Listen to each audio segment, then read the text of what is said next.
अब तीसरे एंगल की बात करते हैं। छात्रों के आंदोलन में उपद्रवियों का आखिर क्या काम? कौन है ये लोग? देखिए, एक छात्र आंदोलन जिसकी शुरुआत सिर्फ एक मांग से हुई थी, प्रतियोगी परीक्षाओं में कथित धांधली और पेपर लीक के खिलाफ न्याय। लेकिन कुछ ही दिनों में तस्वीर एकदम से बदल जाती है। जंतर मंतर से लेकर के बिहार की सड़कों तक प्रदर्शन का दायरा बढ़ जाता है। हजारों छात्र इसमें जुड़ते चले जाते हैं, राजनीतिक बयान आने लगते हैं, हिंसा की तस्वीरें सामने आई और फिर सबसे बड़ा सवाल खड़ा हुआ, क्या छात्र आंदोलन में बाहरी तत्वों की एंट्री हो गई है? और अगर हाँ, तो सबसे ज्यादा नुकसान इसमें किसका हुआ? सोचिएगा। जंतर मंतर पर प्रदर्शन कर रहे सीजेपी के संस्थापक अभिजीत दीपके ने हिंसा के बाद साफ कहा कि उनका आंदोलन पूरी तरीके से शांतिपूर्ण था और वो 1 महीने से अहिंसक तरीके से धरने पर बैठे थे। उन्होंने आरोप लगाया कि प्रदर्शन को बदनाम करने के लिए बाहरी गुंडों को भेजा गया और पुलिस पर पथराव भी उन्हीं लोगों ने किया है। देखिए, दूसरी ओर प्रदर्शन स्थल पर हुई झड़पें, निहंग सिखों की मौजूदगी और वायरल वीडियो ने कई नए सवाल खड़े कर दिए। आखिर ये सब अचानक कैसे हुआ या फिर इसकी प्लानिंग चल रही थी?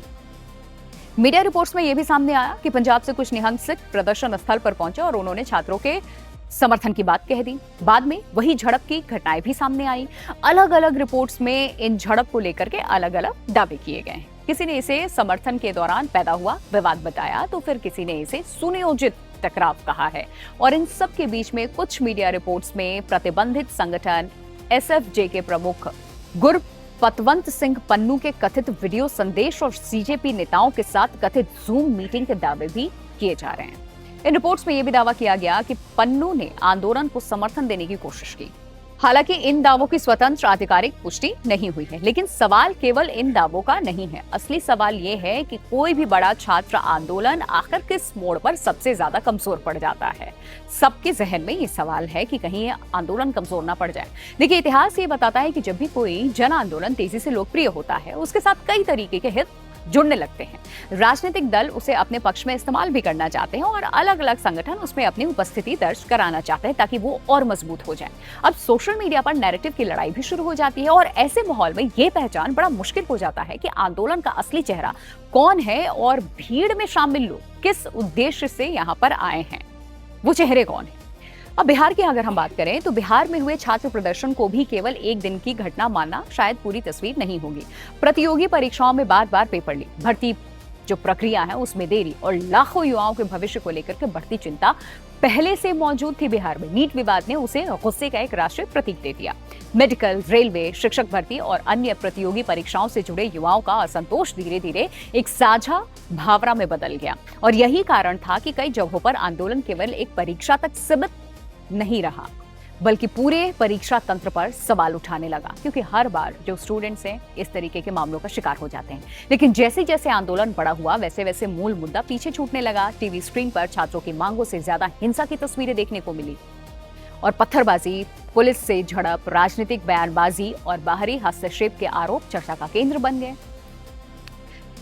यही किसी भी आंदोलन की सबसे बड़ी चुनौती होती है। अगर फोकस मांगों से हट करके टकराव पर चला जाए तो सबसे ज्यादा नुकसान उसी वर्ग का होता है जिसके लिए आंदोलन शुरू किया गया था, जिसके हित की बात कही गई थी। ये भी सच है कि अगर हिंसक घटना के बाद अलग अलग पक्ष एक दूसरे पर आरोप लगाते हैं तो आंदोलनकारी बाहरी तत्वों को जिम्मेदार बताते हैं। प्रशासन कानून व्यवस्था की बात करता है, विपक्ष सरकार पर सवाल उठाता है और सरकार विपक्ष पर। ऐसे माहौल में किसी भी निष्कर्ष पर पहुंचना, उससे पहले जांच, आधिकारिक जानकारी और तथ्यों का इंतजार करना बड़ा जरूरी होता है।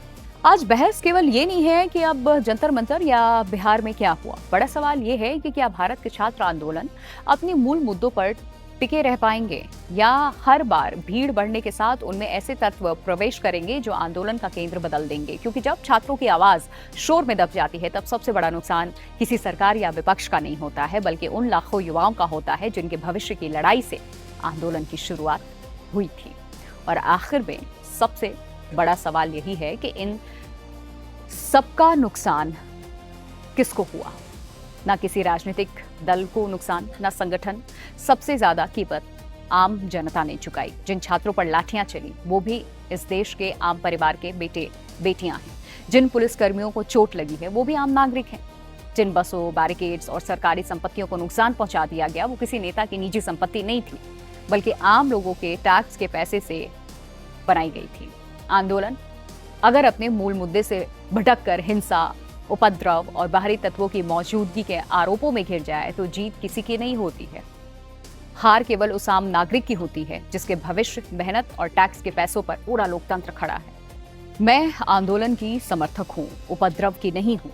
मैं सवाल पूछने की हिमायती रही हूँ, आवाज कुचलने की नहीं। और यही मेरा स्टैंड है। आपका क्या स्टैंड है? कमेंट करके आप अपनी राय जरूर बताइए।